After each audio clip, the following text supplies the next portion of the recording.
Hello friends, કેમ છો?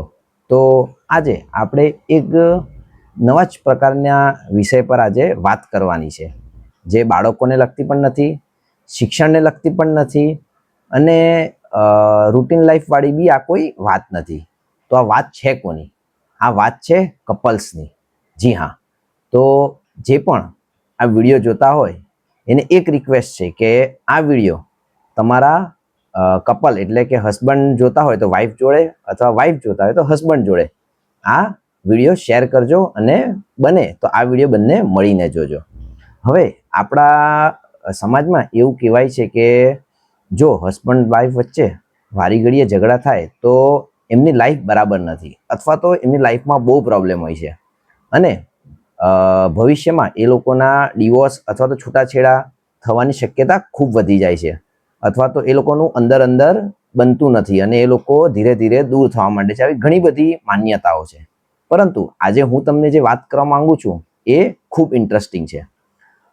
સાયકોલોજીના હિસાબે અને એક એઝ અ કાઉન્સેલર વાત કેવી છે તો જનરલી જે કપલ્સમાં ઝઘડા થાય છે એમાં દર વખતે એવું નથી થતું કે એ લોકોનું રિલેશન બગડી જ જાય, પરંતુ જો નાના નાના ઝઘડા થતા હોય ને તો એ રિલેશનને એક ચામ આપે છે, એટલે કે એક પાવર આપે છે.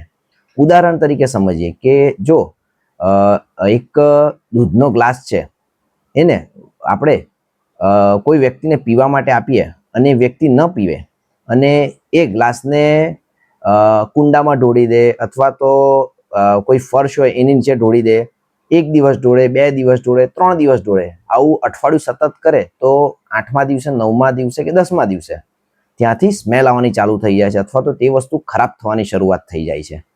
તો ઉદાહરણ પરથી વસ્તુ એ સમજવાની છે કે જો હસબન્ડ વાઈફમાં નાના નાના ઝઘડા ન થતા હોય તો ધીરે ધીરે એક ટોક્સિક બનતું જાય છે. એટલે કે હસબન્ડ હોય કે વાઈફ હોય એ ધીરે ધીરે પોતાના જે પણ વિચારો છે અથવા તો પોતાની જે પણ લાગણીઓ છે એ અંદર ને અંદર સપ્રેસ એટલે કે દબાવતા જાય છે અને ધીરે ધીરે એ ગુસ્સાનું રૂપ લેતું જાય છે. એટલે જ ઘણીવાર જોવામાં આવે છે કે જે કપલ્સમાં ઝઘડા નથી થતા અને એ જ્યારે ઝઘડો થાય ત્યારે એ ખૂબ મોટું રૂપ લઈ લે છે અને વાત છેક ડિવોર્સ સુધી આવી જાય છે. એટલે જો નાના નાના ઝઘડા થતા હોય ને તો એ વસ્તુ ધ્યાન રાખવી કે તમારા મનમાં જે રહેલી અને દબાયેલી વાતો છે એ ઝઘડામાં બહાર આવે છે.